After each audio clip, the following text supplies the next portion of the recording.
Bonjour les amis, j'espère que vous allez bien. Moi ça va super bien. Que la paix du Seigneur soit avec nous. Alors en fait aujourd'hui je voulais vous partager une prêche que j'ai trouvée vraiment très sublime. C'est la prêche d'un père en fait qui s'appelle le père Cantalamessa.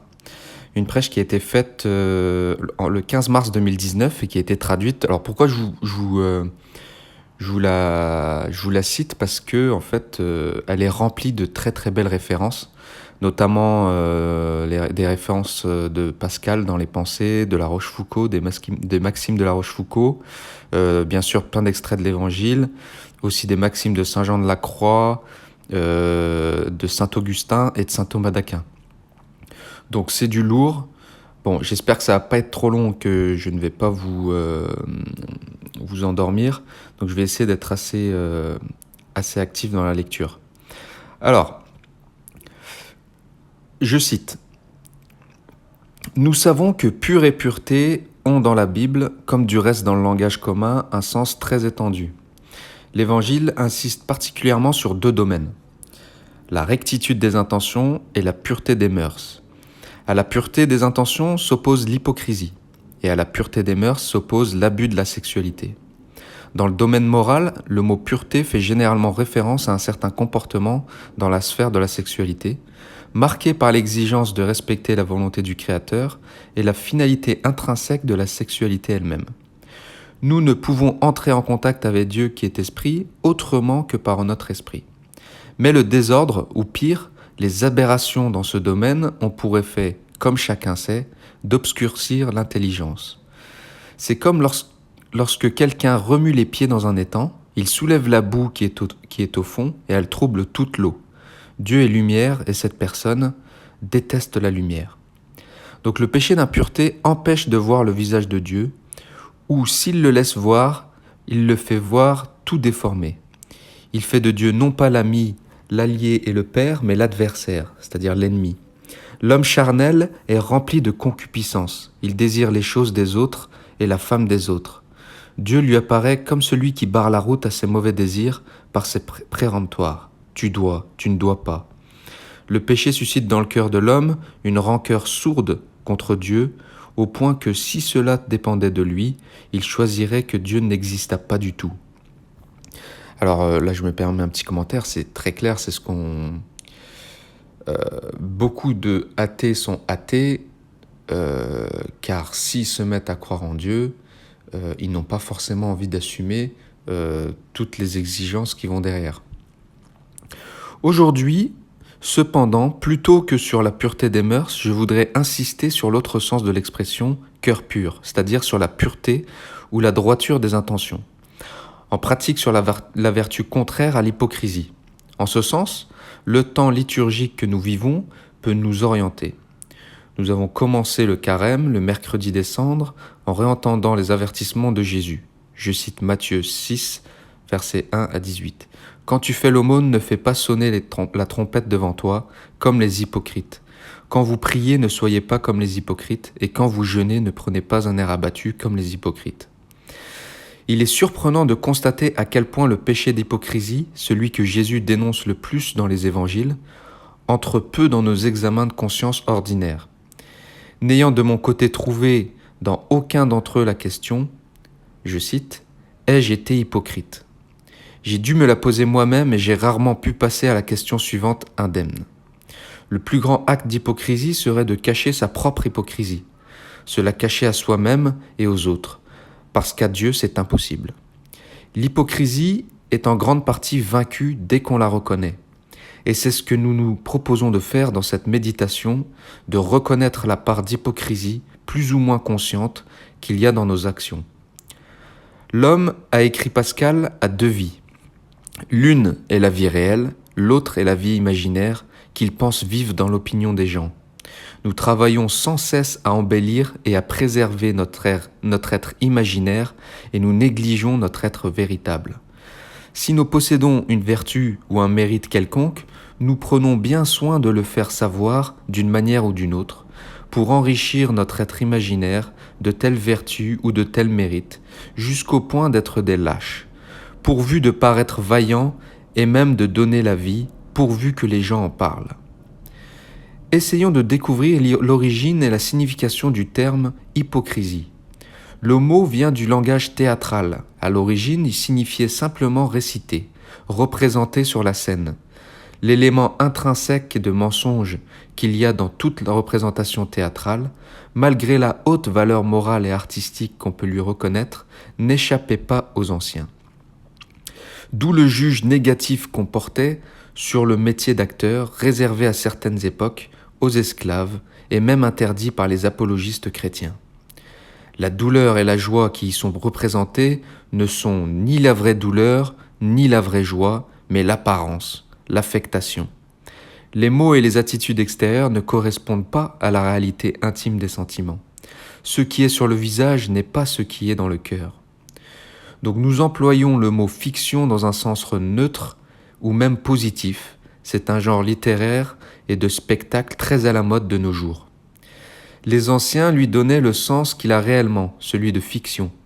Ce qui était négatif dans la fiction scénique est passé dans le mot hypocrisie.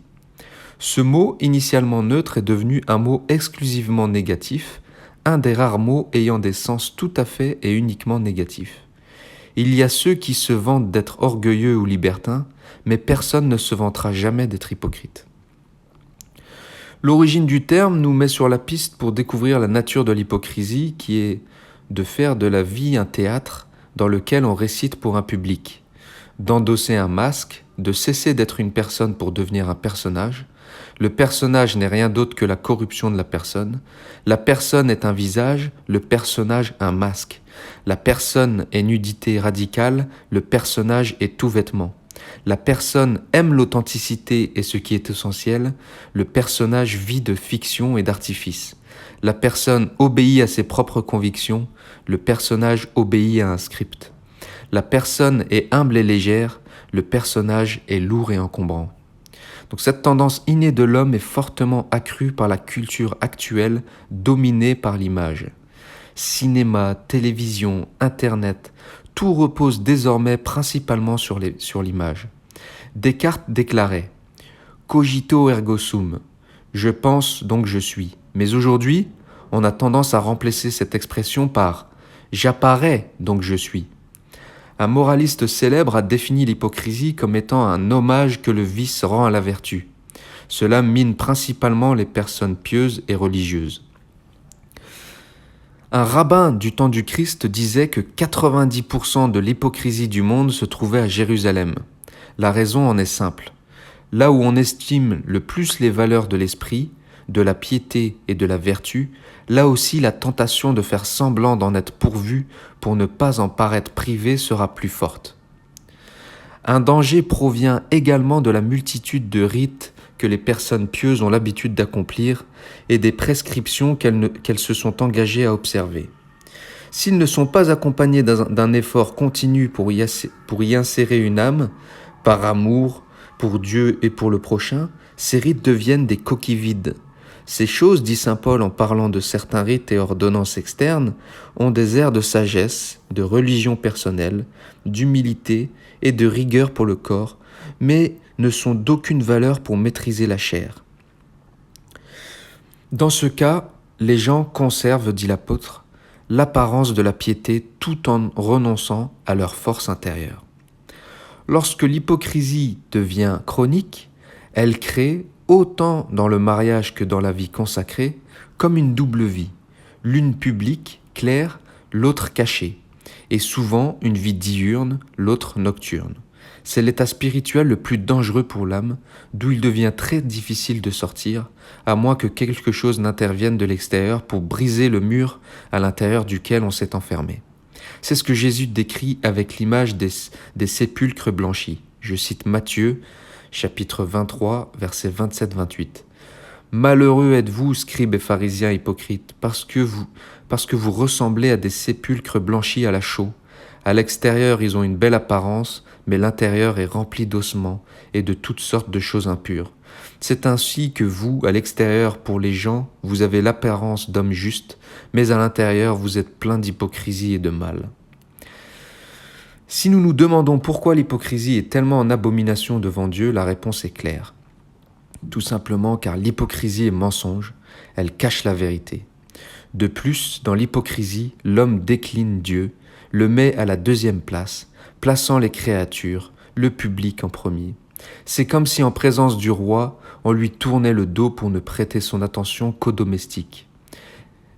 Les hommes regardent l'apparence, mais le Seigneur regarde le cœur. Donc cultiver l'apparence plus que le cœur signifie automatiquement donner plus d'importance à l'homme qu'à Dieu. L'hypocrisie est donc essentiellement un manque de foi, une forme d'idolâtrie en ce sens qu'elle met les créatures à la place du Créateur. Jésus en conclut que c'est à cause d'elle que ses ennemis refusent de croire en lui.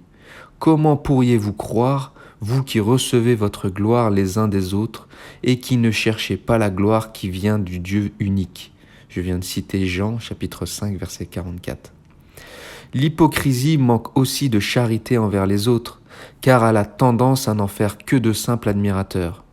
Elle ne reconnaît pas leur dignité, mais ne les considère qu'en fonction de sa propre image. Nombre de spectateurs et rien de plus. Une forme dérivée de l'hypocrisie est la duplicité ou la fausseté. Avec l'hypocrisie, on essaie de mentir à Dieu. Avec la duplicité en pensée et en parole, nous essayons de mentir aux hommes. La duplicité, c'est de dire une chose en pensant une autre, c'est de dire du bien d'une personne en sa présence et d'en dire du mal dès qu'elle a le dos tourné. Le jugement du Christ sur l'hypocrisie est comme une épée flamboyante. Ils ont reçu leur récompense, ils ont signé un reçu, ils ne peuvent rien attendre d'autre. Une récompense en outre illusoire et contre-productive, même au niveau humain, tant est vrai le dicton suivant. La gloire fuit ceux qui la cherchent et elle poursuit ceux qui la fuient. Il est clair que notre victoire sur l'hypocrisie ne sera jamais une victoire du premier coup. À moins d'avoir atteint un très haut niveau de perfection, nous ne pouvons éviter d'avoir instinctivement le désir de paraître sous un bon éclairage, de faire bonne impression, de plaire aux autres. Notre arme est la rectification de l'intention. On atteint la droiture d'intention par la rectification constante et quotidienne de notre intention. L'intention de la volonté, pas le sentiment naturel, est ce qui fait la différence aux yeux de Dieu. Si l'hypocrisie consiste à montrer aussi le bien qu'on ne fait pas, un remède efficace pour contrer cette tendance est de cacher aussi le bien qu'on fait. Privilégier ces gestes cachés qu'aucun regard terrestre ne gâchera et qui conserveront tout leur parfum pour Dieu. Dieu se complaît bien plus, dit saint Jean de la Croix, à de petites œuvres faites dans le secret et la solitude, sans désir d'être vues, qu'à une multitude de grandes œuvres faites avec le désir du regard des hommes. Et encore, une œuvre faite purement et tout entière pour Dieu, par un cœur pur, rend parfait dans une âme le règne de Dieu. Jésus recommande vivement cet exercice. Prie en secret, jeûne en secret, fais l'aumône en secret, et ton Père qui voit dans le secret te le rendra. Voilà des délicatesses envers Dieu qui tonifient l'âme. Il ne s'agit pas d'en faire une règle fixe. Jésus dit aussi « Que votre lumière brille devant les hommes, alors voyant ce que vous faites de bien, ils rendront gloire à votre Père qui est aux cieux. » Il s'agit de distinguer quand il est bon que les autres voient et quand il vaut mieux qu'ils ne voient pas. À la fin d'une description de l'hypocrisie, la pire des choses est de s'en servir pour juger les autres, pour dénoncer l'hypocrisie qui nous entoure. C'est précisément à cela que Jésus applique le titre d'hypocrite. Hypocrite, enlève d'abord la poutre de ton œil, alors tu verras clair pour enlever la paille qui est dans l'œil de ton frère. Ici, c'est vraiment le cas de dire « Celui d'entre vous qui est sans péché, qu'il soit le premier à lui jeter une pierre. » Qui peut se vanter d'être exempt de toute forme d'hypocrisie, de ne pas être un sépulcre blanchi, différent à l'intérieur de ce qu'il apparaît à l'extérieur? Peut-être seuls Jésus et la Vierge ont été exemptés de manière stable et absolue de toute forme d'hypocrisie. Ce qui est réconfortant, c'est que dès que l'on dit « j'ai été hypocrite », l'hypocrisie est vaincue. Si ton œil est simple, la parole de Dieu ne se limite pas à condamner le vice de l'hypocrisie. Elle nous pousse également à cultiver la vertu opposée qui est la simplicité. La lampe du corps, c'est l'œil, donc si ton œil est limpide, ton corps tout entier sera dans la lumière. Le mot simplicité peut avoir et a toujours le sens négatif de crédulité, ingénuité, superficialité et imprudence. Jésus veille bien à exclure ce sens à la recommandation suivante. Soyez candides comme les colombes. Il fait suivre l'invitation à être prudent comme des serpents.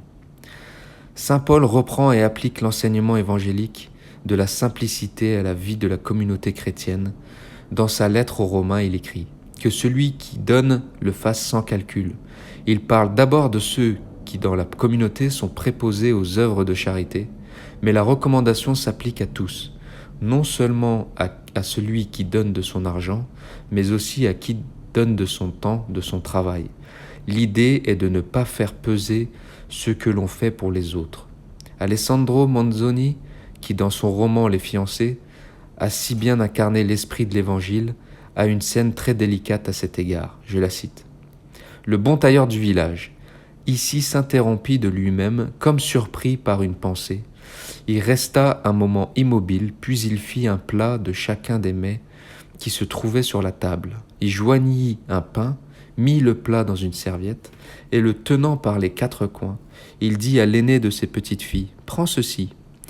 Il lui mit dans l'autre main une bouteille de vin et ajouta « Va ici près chez Marie la veuve, laisse-lui cela, et dis-lui que c'est pour se régaler un peu avec ses enfants, mais avec bonne manière, que tu n'aies pas l'air de lui faire l'aumône. » L'apôtre Paul parle aussi de simplicité dans un autre contexte qui nous intéresse particulièrement parce qu'il se rapporte à Pâques. Il écrit aux Corinthiens « Purifiez-vous donc des vieux ferments, et vous serez une pâte nouvelle, vous qui êtes le pain de la Pâque, celui qui n'a pas fermenté. Car notre agneau pascal a été immolé, c'est le Christ. Ainsi célébrons la fête non pas avec de vieux ferments, non pas avec ceux de la perversité et du vice, mais avec du pain non la fermenté, celui de la droiture et de la vérité. » Toute action, même petite, si elle est menée avec une intention pure et simple, nous rend à l'image et à la ressemblance de Dieu. L'intention pure et simple rassemble les forces dispersées de l'âme, prépare l'esprit et l'unit à Dieu. Elle est le début, la fin et l'ornement de toutes les vertus. Tendant à Dieu seul et ne jugeant les choses que par rapport à lui, la simplicité rejette et éradique la dissimulation, l'hypocrisie et toute duplicité. Cette intention pure et droite est cet œil simple mentionné par Jésus dans l'Évangile, qui éclaire tout le corps, c'est-à-dire toute la vie et les actes de l'homme, et les garde immunes du péché. La simplicité est l'une des conquêtes les plus ardues et les plus belles du chemin spirituel. La simplicité est le propre de celui qui a été purifié par un vrai repentir, parce qu'il est le résultat d'un détachement total de soi et de l'amour désintéressé pour le Christ. On y parvient progressivement, sans être découragé par les chutes, mais avec la ferme détermination de chercher Dieu pour lui-même et non pour nous-mêmes. Je me permets à la fin de cette méditation de vous suggérer de chercher dans le psautier ou dans la liturgie des heures le psaume 139, de le réciter lentement et à plusieurs reprises, comme si nous le lisions pour la première fois, ou plutôt comme si nous le composions nous-mêmes, ou comme si nous étions les premiers à le prononcer. Si l'hypocrisie et la duplicité consistent à rechercher le regard des hommes plus que celui de Dieu, nous trouverons là le remède le plus efficace. En récitant ce psaume, c'est comme si nous nous soumettions à une sorte de radiographie, comme si nous nous exposions au rayon X. On s'y sent comme traversé de part en part par le regard de Dieu. Je me souviens toujours de ce que j'ai ressenti la première fois que je l'ai récité de cette façon. Il commence ainsi. « Tu me scrutes, Seigneur, et tu sais. Tu sais quand je m'assois, quand je me lève. De très loin, tu pénètres mes pensées. Quand je marche ou me repose, tu le vois. Tous mes chemins te sont familiers. Avant qu'un mot ne parvienne à mes lèvres déjà, Seigneur, tu le sais. Où donc aller loin de ton souffle? Où m'enfuir loin de ta face? Je gravis les cieux, tu es là, je descends chez les morts, te voici. Je prends les ailes de l'aurore et me pose au-delà des mers. Même là ta main me conduit, ta main droite me saisit. J'avais dit, les ténèbres m'écrasent, mais la nuit devient lumière autour de moi. Même la ténèbre pour toi n'est pas ténèbre, et la nuit comme le jour est lumière. Donc ce qui est merveilleux est que cette prise de conscience d'être sous le regard de Dieu n'entraîne ni un sentiment de honte, ni de malaise, comme si l'on se sentait observé et découvert dans ses pensées les plus secrètes. Au contraire, on est joyeux parce qu'on comprend que c'est le regard d'un Père qui nous aime et nous veut parfait comme il est parfait. Le psalmiste termine sa prière par un cri d'exultation. Je cite, « Scrute-moi mon Dieu, tu sauras ma pensée, éprouve-moi, tu connaîtras mon cœur, vois si je prends le chemin des idoles et conduis-moi sur le chemin d'éternité. Oui Seigneur, vois et si nous suivons un chemin de mensonge et guide-nous en ce carême sur le chemin de la simplicité et de la transparence. Amen. »